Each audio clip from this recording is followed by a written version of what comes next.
அனைவருக்கும் வணக்கம். குலம் தெரியாமல் போனாலும் குலதெய்வம் தெரியாமல் போகக்கூடாது அப்படிங்கிறது பழமொழிங்க. அதே மாதிரி குருவை மறந்தாலும் குல தெய்வத்தை மறக்கக்கூடாது அப்படின்னு சொல்லுவாங்க. அவ்வளவு ஒரு மகிமை வாய்ந்த சக்தி வாய்ந்தது நம்மளோட குலதெய்வம். நம்மளையும் நம்மளோட குலத்தையும் வாழ வைக்கிறது நம்மளோட குலதெய்வம். நம்ம இந்த குலதெய்வத்தை மறக்காமல் நம்ம வழிபாடு செய்வதனால நமக்கு என்ன பலன் அப்படின்னு பார்த்தீங்கன்னா, நமக்கு ஒரு தெய்வீக பாதுகாப்பு கிடைக்கிதுங்க.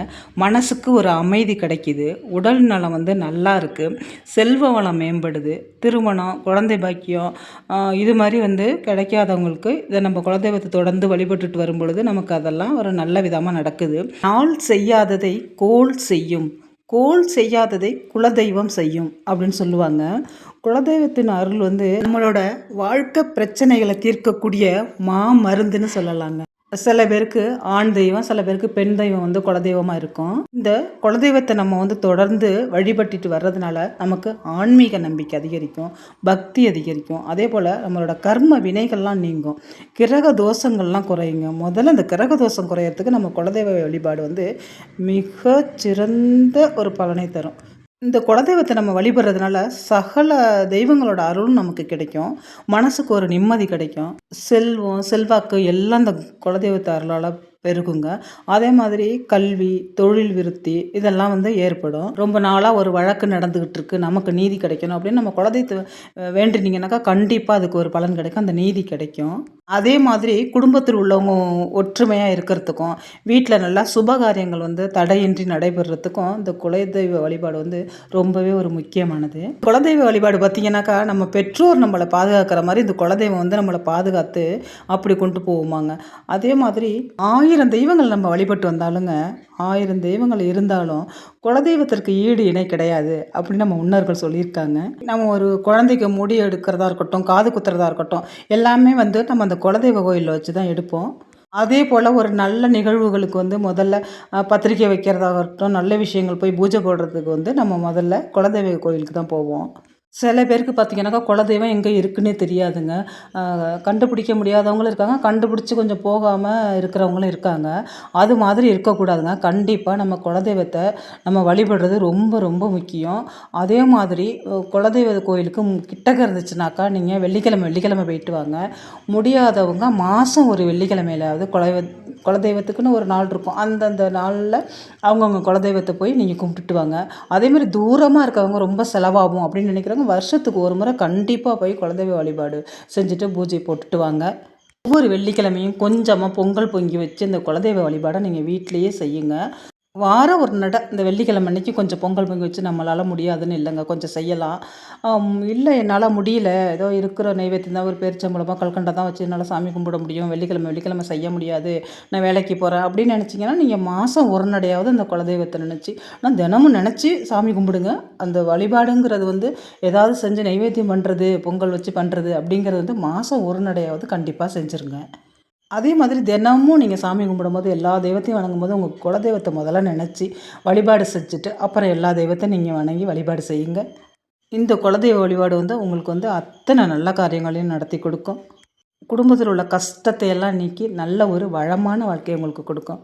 அப்படிப்பட்ட அந்த குலதெய்வத்தை நம்ம வீட்டுக்கு வரவழைக்கிறதுக்கும், ஏற்கனவே வீட்டில் இருந்தவங்கள அங்கேயே தக்க வைக்கிறதுக்கும் ஒரு எளிமையான ரொம்ப சிம்பிளான இந்த வழிபாட்டை நீங்கள் தினமும் செய்யுங்க. ஒரு சின்னதாக ஒரு பிளேட் எடுத்துங்க. அதை பித்தளையில் தான் இருக்கணும், சில்வரில் வைக்காதீங்க. ஒரு சின்ன பிளேட் எடுத்துக்கண்ணா. இது பெருசு சும்மா வைக்கிறதுக்காக எடுத்துருக்கேன். நான் உள்ளே வச்சுருக்கேன் பார்த்தீங்களா, அந்த அகல் விளக்கு வச்சு அது மாதிரி சின்ன பிளேட்டாக ஒன்று எடுத்துங்க. அதில் நீங்கள் ஏற்கனவே ஏற்றின அகலாக கூட இருக்கலாம், அது மாதிரி அகல் எடுத்துங்க. ஆனால் நான் ஒன்று தான் வச்சுருக்கேன், நீங்கள் 2 அகல் எடுத்துக்கணும். இதை நம்ம நிலவாசப்படியில் 2 நிலவாசப்படியிலையும் நம்ம ஏற்றணுங்க. அதனால் நீங்கள் 2 பிளேட்டு 2 அகல் விளக்கு கண்டிப்பாக எடுத்துக்கோங்க. நான் இதை காமிக்கிறதுக்காக ஒன்று தான் இதில் வச்சுருக்கேன். கீழே உள்ள பிளேட் நீங்கள் வைக்க வேண்டியதில்லை, அந்த சின்னதாக இருக்கும் அப்படின்னு காமிக்கிறதுக்காக நான் அது கீழே உள்ள பிளேட்டு நான் வச்சுருக்கேன். நீங்கள் வந்து இது மாதிரி ஒரு சின்ன பிளேட்டில் அகல் விளக்கு எடுத்துக்குங்க. 2 அகலாக எடுத்துங்க. 2 பிளேட்டில் வச்சு நீங்கள் எடுத்துக்குங்க. தினமும் காலையில் நீங்கள் எந்திரிச்சு பல்லு தேய்ச்சிட்டு மூஞ்ச கழுவிட்டு வருவீங்க. குளிக்கிறவங்களா இருந்தால் இன்னும் ரொம்ப விசேஷம். குளிக்க முடியாதவங்க பல் வண்டியும் விளக்கிட்டு மூஞ்ச கழுவிட்டு வந்து வாசக்கதவை திறப்பீங்க இல்லையா?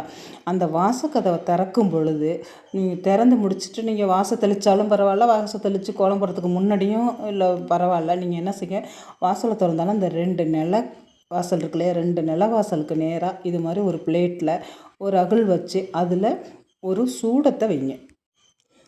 இந்த சூடத்தை நீங்கள் 2 அகல்லையும் வைங்க. 2 நிலக்கால் வாசல்லையும் 2 சூடத்தை வச்சுருங்க.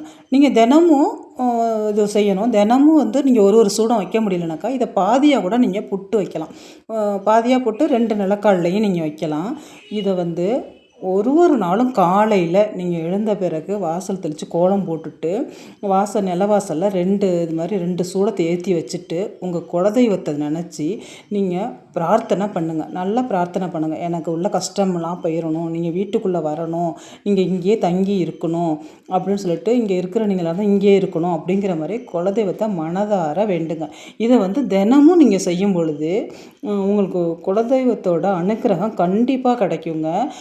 குலதெய்வம் உங்கள் வீட்டுக்குள்ளே வரலைன்னா கூட வீட்டுக்குள்ளே வரும். அதே மாதிரி வீட்டுக்குள்ளே இருந்தாங்களா அவங்கள தக்க வைக்கிறதுக்கு இந்த ஒரு வழிபாடு மிகச்சிறந்த வழிபாடு. உங்களுக்கு வந்து அத்தனை வளங்களையும் அள்ளி கொடுக்கும்.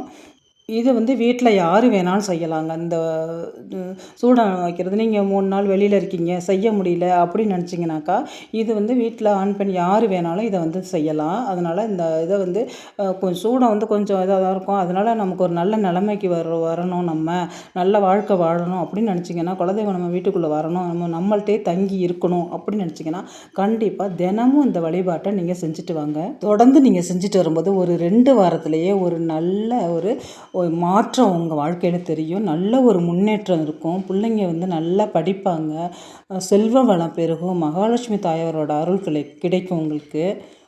குலதெய்வத்தோட அருளால் வாழ்க்கையில் அத்தனை செல்வ வளங்களும் உங்களை தேடி வரும். இந்த வீடியோ பிடிச்சிருந்துச்சுனாக்கா நம்ம சேனலை சப்ஸ்கிரைப் பண்ணி லைக் பண்ணிக்கோங்க. இந்த வீடியோ பார்த்த அனைத்து நல்லுள்ளவங்களுக்கும் நன்றி. நான் இன்னொரு வீடியோவில் உங்களை சந்திக்கிறேன்.